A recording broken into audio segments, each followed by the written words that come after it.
اما بعد فاعوذ باللہ من الشیطان الرجیم بسم اللہ الرحمن الرحیم وَلَئِنْ آتَيْتَ الَّذِينَ أُوتُوا الْكِتَابَ بِكُلِّ آیَةٍ مَا تَبِعُوا قِبْلَتَكَ وَمَا أَنْتَ بِتَابِعٍ قِبْلَتَهُمْ وَمَا بَعْضُهُمْ بِتَابِعٍ قِبْلَةَ بَعْضٍ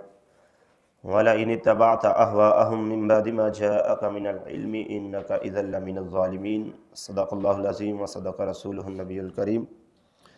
سورۃ البقرہ آیت نمبر 145 ہے۔ اللہ تعالیٰ فرماتے ہیں وَلَئِنْ آتَيْتَ الَّذِينَ أُوتُوا الْكِتَابَ، اور اگر تم کتابیوں کے پاس ہر نشانی لے کر آؤ، بِكُلِّ آیَةٍ مَا تَبِعُوا قِبْلَتَكَ، وہ تمہارے قبلہ کی پیروی نہیں کریں گے۔ تو اس میں اللہ تبارک و تعالیٰ نے یہود و نصارہ کے بارے میں بیان فرمایا ہے کہ اگر تم کو بیت المقدس کی طرف نہیں پھیرا جائے گا بلکہ تم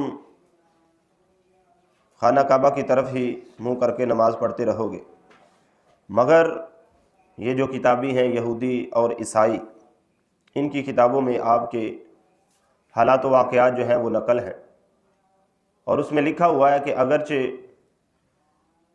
حضور نبی رحمت صلی اللہ علیہ وآلہ وسلم مکہ المکرمہ پہ پیدا ہوں گے اور مدینہ پہنچیں گے، تو اس کے ساتھ ساتھ آپ کو امام القبلتین بھی لکھا ہوا ہے۔ تو حضور صلی اللہ علیہ وآلہ وسلم کو اللہ تعالیٰ جل شانہ نے یہ شان اور عظمت عطا فرمائی ہے، اور ساتھ یہ بھی فرما دیا کہ تم ان کے قبلہ کی پیروی نہ کرنا، کیونکہ وہ تو چاہتے یہی ہیں کہ تم ہمارے قبلہ کی پیروی کرو۔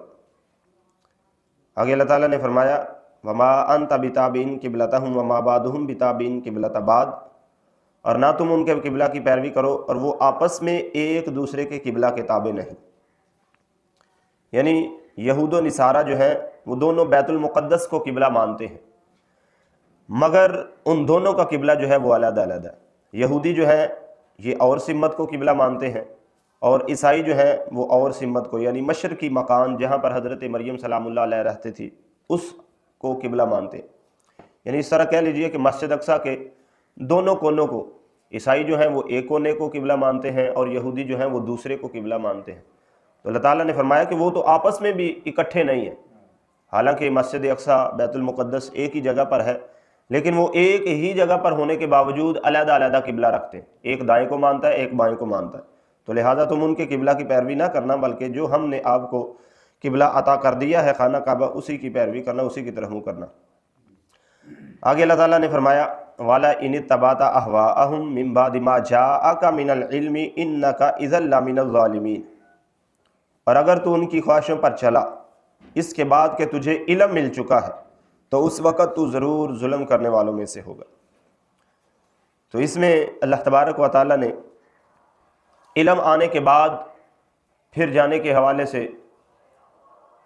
تذکرہ جو ہے وہ بیان فرمایا ہے۔ اللہ تعالیٰ نے فرمایا کہ معلوم ہوا کہ عالم کا گناہ جاہل کے گناہ سے زیادہ خطرناک ہے۔ ایک بندہ جانتا ہی نہیں ہے، بے علم ہے، اور ایک بندہ جانتے ہوئے بھی گناہ کر رہا ہے، تو جو بے علم ہے اس سے جاننے والے علم والے کا گناہ جو ہے وہ زیادہ بڑا ہے۔ اور علماء کا جو ہلاکی خوشامد کرنا، ان کے تابع بن جانا، یہ بھی تباہی کا باعث ہے۔ یعنی ایک بندہ علم نہیں رکھتا، صرف مال و دولت دنیا کی رکھتا ہے، اور علم والا جو ہے وہ اس کی خوشامد کرتا ہے، یہ بہت اچھا ہے، یہ فلاں ہے، یہ فلاں، حالانکہ اس کو کچھ پتہ نہ ہو علم کے بارے میں۔ تو ایسے لوگوں کو اوپر اٹھانا یہ بھی غلط بات ہے، کیونکہ اللہ تبارک و تعالیٰ نے یہاں علم کی قید لگائی ہے، اور علم بڑی چیز ہے۔ آگے اللہ تعالیٰ نے فرمایا الذین آتیناہم الکتاب یعرفونہ کما یعرفون ابناءہم وان فریقا منہم لیکتمون الحق وہم یعلمون، اور جنہیں ہم نے کتاب عطا فرمائی وہ اس نبی کو ایسے پہچانتے ہیں جیسے آدمی اپنے بیٹوں کو پہچانتا ہے۔ تو حضور صلی اللہ علیہ وآلہ وسلم کی پہچان ایمان نہیں، بلکہ آپ پر ایمان لانا، آپ کو ماننا اصل ایمان ہے۔ جاننے اور ماننے میں بڑا فرق ہے۔ تو یہاں حضور صلی اللہ علیہ وسلم کی پہچان کو بیٹوں کی پہچان سے تشبیہ دی گئی، حالانکہ حضور صلی اللہ علیہ وسلم تو پوری امت کے باپ کی مثل ہے۔ تو اس کی دو وجوہات ہیں۔ ایک وجہ یہ کہ باپ اپنے بیٹے کو دلائل سے جانتا ہے کہ یہ میرا بیٹا ہے، اور بیٹا اپنے باپ کو محض سن کر، یعنی باپ کو تو پتہ ہوتا ہے کہ یہ میرا بیٹا ہے، جو بھی معاملات ہیں اس لحاظ سے، لیکن بیٹا جو ہے وہ سن کر اس کو ماں بتاتی ہے، دیگر گھر والے بتاتے ہیں، یا باپ خود بتاتا ہے کہ میں تیرا باپ ہوں، تو پھر اس کو پتہ چلتا کہ یہ میرا باپ ہے۔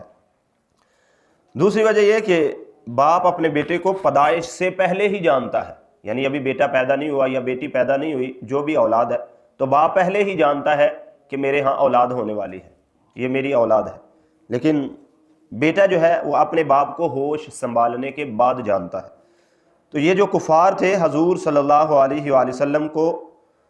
آپ کی پیدائش سے پہلے ہی جانتے تھے۔ کیونکہ تورات میں بھی آپ کے اوصاف لکھے ہوئے تھے، انجیل میں بھی آپ کے اوصاف لکھے ہوئے تھے، زبور میں بھی آپ کی عظمت اور شان جو ہے وہ لکھی ہوئی تھی۔ اسی لیے اللہ تبارک و تعالیٰ نے فرمایا کہ اتنا وہ اپنے بیٹوں کو نہیں جانتے جتنا وہ حضور صلی اللہ علیہ وسلم کو جانتے،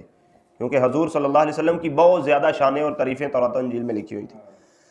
آگے فرمایا وَإِنَّ فَرِيقًا مِّنْهُمْ لَيَكْتُمُونَ الْحَقَّ وَهُمْ يَعْلَمُونَ، اور بے شک ان میں ایک گروہ جان بوجھ کر حق کو چھپاتا ہے اور حالانکہ وہ جانتے ہیں۔ تو اللہ رب العالمین خالق کائنات نے فرمایا کہ علماء یہود کا وہی گروہ جو حسد کرتا ہے حضور صلی اللہ علیہ وآلہ وسلم سے، وہی حضور صلی اللہ علیہ وسلم کے اوصاف کو چھپاتا ہے، اور حق پسند جو علماء یہود ہیں وہ حضور صلی اللہ علیہ وآلہ وسلم پر ایمان لائے، جیسا کہ حضرت سیدنا عبداللہ بن سلام، کعب احبار وغیرہ۔ تو اس سے معلوم ہوا کہ علماء کا گناہ عوام کے گناہ سے زیادہ سخت تر ہے، کیونکہ یہود علماء جو تھے وہ آپ کی شان اور عظمت کو چھپاتے تھے۔ تو ان میں ایک نام حضرت عبداللہ بن سلام رضی اللہ عنہ کا ہے۔ تو آپ کا سلام لانے کا واقعہ بڑا خوبصورت ہے کہ آپ یہود کے بہت بڑے عالم تھے، آپ کے باپ بھی بہت بڑے عالم تھے۔ تو جب آپ نے سنا کہ نبی رحمت صلی اللہ علیہ وسلم مدینہ میں تشریف لائیں تو آپ سرکار کی بارگاہ میں حاضر ہوئے، تو جا کر ایک دو سوالات کیے، تو سرکار نے جب جواب دیے تو آپ فوراً مسلمان ہو گئے۔ اب آپ نے عرض کیا یا رسول اللہ میری قوم جو ہے یہ بڑی ہٹ درم ہے، یہ فوری طور پر اپنی بات سے پھر جاتی ہے، تو اس کا تجربہ بھی آپ کو کروا دیتے ہیں۔ عرض کیا حضور میں آپ کے پاس اس طرح ایک کمرے میں داخل ہو جاتا ہوں، چھپ جاتا ہوں، تو آپ میری قوم کو بلائیں اور میرے بارے میں پوچھیں، تو دیکھنا پھر میرے چھپ جانے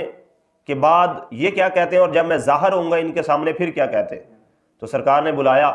تو جب قوم آئی تو آپ نے پوچھا بتاؤ آپ میں عبداللہ بن سلام کیسے؟ انہوں نے کہا جی بہت بڑے ہمارے عالم ہیں، عالم کے بیٹے ہیں، بہت اچھے ہیں اور بہت اچھے کے بیٹے ہیں۔ تو آپ نے فرمایا کہ اگر وہ میرا کلمہ پڑھ لیں، وہ کہنے لگے نا یہ ہو ہی نہیں سکتا، یہ کبھی بھی نہیں ہو سکتا کہ عبداللہ بن سلام جو ہیں وہ آپ کا کلمہ پڑھیں۔ آپ نے فرمایا اچھا، آواز دی عبداللہ بن سلام، جی حضور حاضر۔ فرمایا باہر آؤ۔ جب آپ باہر آئے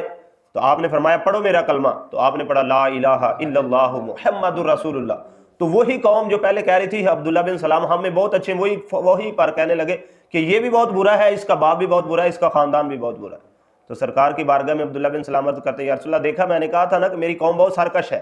یہ پاؤں پر ہی پھر جاتی ہے، تو دیکھا وہی حال ہوا۔ تو یہ حضرت عبداللہ بن سلام جو ہیں یہ جب یہودی تھے تب بھی بہت بڑے عالم تھے، اور جب مسلمان ہوئے تو پھر بھی بہت بڑے عالم، اللہ نے ان کو بڑا علم عطا فرمایا۔ تو دعا ہے اللہ اپنے حبیب کا صدقہ ہم کو بھی علم عطا کرتے ہوئے قرآن و حدیث کے مطابق زندگی گزار